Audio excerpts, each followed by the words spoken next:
Hi ನಮಸ್ಕಾರ friends, welcome back to Kaveri cooking channel. ಇವತ್ತು ನಾನು ಮಾಡ್ತಾ ಇರೋಂಥ ರೆಸಿಪಿ ರೀ ಕಾಜು ಪನ್ನೀರ್ ಮಸಾಲ ರೀ. ಇದನ್ನು ದಾಬಾ ಸ್ಟೈಲ್ನಲ್ಲಿ ಮನೇಲೆ ಹೆಂಗೆ ಮಾಡೋದಂತ ಹೇಳ್ಕೊಡ್ತೀನಿ ರೀ. ಯಾರು ನನ್ನ ಚಾನಲ್ ಹೊಸದಾಗಿ ನೋಡತ್ತೀರಿ ನನ್ನ ಚಾನಲ್ನ ಸಬ್ಸ್ಕ್ರೈಬ್ ಮಾಡ್ಕೊಳ್ರಿ. ಮತ್ತು ಇದಕ್ಕೆ ಬೇಕಾಗಿರೋಂಥದ್ದು 100 ಗ್ರಾಮ್ನಷ್ಟು ಪನ್ನೀರ್ ತೊಗೊಂಡೀನಿ ರೀ. ಇದಕ್ಕೆ ಒಂದು ಸ್ವಲ್ಪ ಅರಿಶಿನ ಪುಡಿ 1 ಟೀ ಸ್ಪೂನ್ ಅಷ್ಟು ರೀ, ಮತ್ತು 1 ಟೀ ಸ್ಪೂನ್ ಅಷ್ಟು ಖಾರದ ಪುಡಿ ರೀ, ಮತ್ತು 1 ಟೀ ಸ್ಪೂನ್ ಅಷ್ಟು ಉಪ್ಪು ರೀ. ಇವನ್ನ ಮೂರು ಹಾಕ್ಕೊಂಡು ಒಂದು ಸ್ವಲ್ಪ ಹೊತ್ತು ಮಿಕ್ಸ್ ಮಾಡಿ ಈ ಥರ ಟಾಸಿಂಗ್ ಮಾಡಿ ಇಟ್ಕೊಳ್ಳೋಣ್ರಿ. ಒಂದು 2 ನಿಮಿಷ ಚೆಂದಂಗೆ ಮಸಾಲೆ ಎಲ್ಲ ಅದಕ್ಕೆ ಅಂಟ್ಕೋತವರೆಗೂ ಬಿಡೋಣ್ರಿ, ರೆಸ್ಟಿಗೆ ಬಿಡೋಣ್ರಿ. ಈಗ ಇದಕ್ಕೆ ಈ ಕಾಜು ಬೇಕಲ್ರಿ, 20 ಗ್ರಾಮ್ನಷ್ಟು ಕಾಜು ತೊಗೊಂಡೀನಿ ರೀ. ಮತ್ತು ಇದನ್ನೇನು ಮಾಡೋಣ ಅಂದ್ರೆ ಒಂದು ಪ್ಯಾನ್ ಬಿಸಿ ಇಟ್ಕೊಂಡ್ರಿ, ಅದಕ್ಕೆ 2 ಟೀ ಸ್ಪೂನ್ ಅಷ್ಟು ತುಪ್ಪ ಹಾಕ್ಕೊಂಡ್ರಿ. ತುಪ್ಪ ಕಾಯ್ದ್ಮೇಲೆ ಈಗ ಇವನ್ನ ಕಾಜು ಫ್ರೈ ಮಾಡ್ಕೊಂಡ್ರಿ. ಒಂದು ಸ್ವಲ್ಪ ಹೊತ್ತು ಈ ಥರ ತುಪ್ಪದಲ್ಲಿ ಫ್ರೈ ಮಾಡಿಟ್ಕೊಂಡ್ರೆ ಕ್ರಿಸ್ಪಿಯಾಗಿ ಬರ್ತಾವ್ರಿ ಇವ ಕಾಜು ತಿನ್ನುವಾಗ. ಈಗೇನು ಮಾಡೋಣ್ರಿ, ಅದು ಪ್ಯಾನ್ ಒಳಗೆ ಅವನು ಪನ್ನೀರ್ ಅವಾಗಲೇ ಮಸಾಲ ಎಲ್ಲ ಹಾಕಿಟ್ಟಿದ್ವಲ್ರಿ, ಅದನ್ನೊಂದು ಸ್ವಲ್ಪ ಫ್ರೈ ಮಾಡ್ಕೊಂಡ್ರಿ. ನೋಡಿರಿ ಈ ಥರ ಫ್ರೈ ಮಾಡ್ಕೊಂಡಿನ್ರಿ. ನಾನೀಗ ಇವನು ತೆಗೆದಿಟ್ಕೊಂಡ್ರಿ. ಈಗ ಅಷ್ಟೊತ್ತಿಗೆ ಇದಕ್ಕೆ ಮಸಾಲ ರೆಡಿ ಮಾಡ್ಕೊಂಡ್ರಿ. ಇದಕ್ಕೆ 1-2 ಮೀಡಿಯಮ್ ಸೈಜಷ್ಟು ಈರುಳ್ಳಿನ ಈ ಥರ ದೊಡ್ಡದಾಗಿ ಕಟ್ ಮಾಡಿ ಇಟ್ಕೊಂಡೀನಿ ರೀ.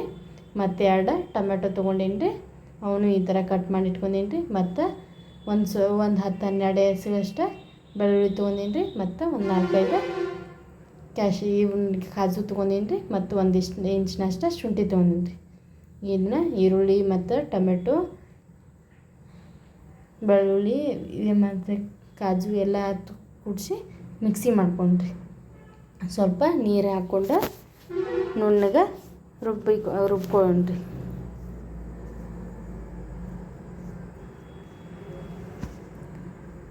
ಈಗ ಅಷ್ಟೊತ್ತಿಗೆ ಒಂದು ಪ್ಯಾನಿಗೆ ಎಣ್ಣೆ ಬಿಸಿ ಮಾಡಕ್ಕೆ ಇಟ್ಟೀನಿ ರೀ. ಅವಾಗಲೇ ಅವ್ನು ಹುರ್ಕೊಂಡಿದ್ವಲ್ರಿ ಕ್ಯಾಶ್ಯೂ ಮತ್ತು ಪನ್ನೀರ, ಅದ ಪ್ಯಾನ್ ಒಳಗೆ 1-2 ಟೇಬಲ್ ಸ್ಪೂನಷ್ಟು ತುಪ್ಪ ರೀ, 1-2 ಟೇಬಲ್ ಸ್ಪೂನಷ್ಟು ಎಣ್ಣೆ ಹಾಕ್ಕೊಂಡು ಕಾಯಿಸಾಕಿಟ್ಟೀನಿ ರೀ.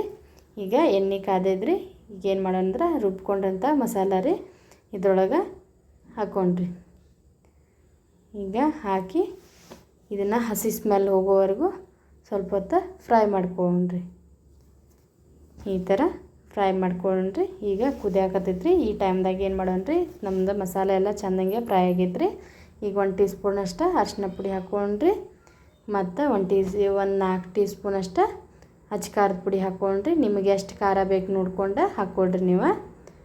ಮತ್ತು ಇದಕ್ಕೊಂದು ಸ್ವಲ್ಪ ರುಚಿಗೆ ತಕ್ಕಷ್ಟು ಉಪ್ಪು ಹಾಕ್ಕೊಂಡು ಒಂದು ಸ್ವಲ್ಪ ಹೊತ್ತು ಕುದಿಯಾಕೆ ಬಿಡೋಣ್ರಿ. ಇದನ್ನ ಈಗ ನೋಡಿರಿ ಈ ಥರ ಕುದಿಯಾಕತ್ತೈತ್ರಿ. ಈಗ ಏನು ಮಾಡೋಣ್ರಿ, ಇವನ್ನ ಕಾಜು ಹಾಕ್ಕೊಂಡು ಮಿಕ್ಸ್ ಮಾಡ್ಕೊಂಡ್ರಿ. ನೋಡಿರಿ ಈ ಥರ ಬಂದೈತ್ರಿ ಮಸಾಲ ರೀ.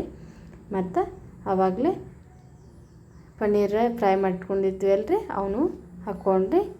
ಇದೇ ಗಟ್ಟಿಯಾಗೈತ್ರಿ. ಇದನ್ನೆಲ್ಲ ಬಿಡಿಸಿ ಇಟ್ಕೊಂಡು ಈ ಥರ ರೆಡಿ. ಈಗ ನಮ್ಮ ಕಾಜು ಪನ್ನೀರ್ ಮಸಾಲ ರೆಡಿ ಆಗೈತ್ರಿ. ಇದಕ್ಕೆ ಸ್ವಲ್ಪ ಕೊತ್ತಂಬರಿ ಹಾಕ್ಕೊಂಡು ಲಾಸ್ಟಿಗೆ 1 ಟೀ ಸ್ಪೂನಷ್ಟು ಗರಂ ಮಸಾಲ ಹಾಕ್ಕೊಂಡ್ರೆ ಈಗ ನಮ್ಮ ಕಾಜು ಪನ್ನೀರ್ ಮಸಾಲ ರೆಡಿ ಆಗೈತ್ರಿ. ನಾನು ಈ ವಿಡಿಯೋ ಇಷ್ಟ ಆಗಿತ್ತಂದ್ರೆ ಲೈಕ್ ಮಾಡಿರಿ ಮತ್ತು ಶೇರ್ ಮಾಡಿರಿ. ಈ ಥರ ಡಾಬಾ ಸ್ಟೈಲ್ನಲ್ಲಿ ಮನ್ಯಾಗ ಮಾಡಿದ್ರೆ ಮಸ್ತ್ ಟೇಸ್ಟಿಯಾಗಿರುತ್ತೆ ರೀ. ಇದಕ್ಕೆ ಸ್ವಲ್ಪ ಕೊತ್ತಂಬರಿ ಮೇಲೆ ಉದುರಿಸಿ ಇದನ್ನು ಚಪಾತಿ ಮತ್ತು ನಾನ್ ರೋಟಿ, ಕುಲ್ಚಾ ಮತ್ತು ಅನ್ನದ ಜೊತೆ ತಿನ್ನಕ್ಕೂ ಮಸ್ತ್ ಟೇಸ್ಟಿಯಾಗಿರುತ್ತೆ ರೀ. ಈ ಥರ ಒಂದು ಸಾರಿ ಮಾಡಿ ನೋಡಿರಿ. ಈ ವಿಡಿಯೋ ನೋಡಿದ್ದಕ್ಕಾಗಿ ಧನ್ಯವಾದಗಳು.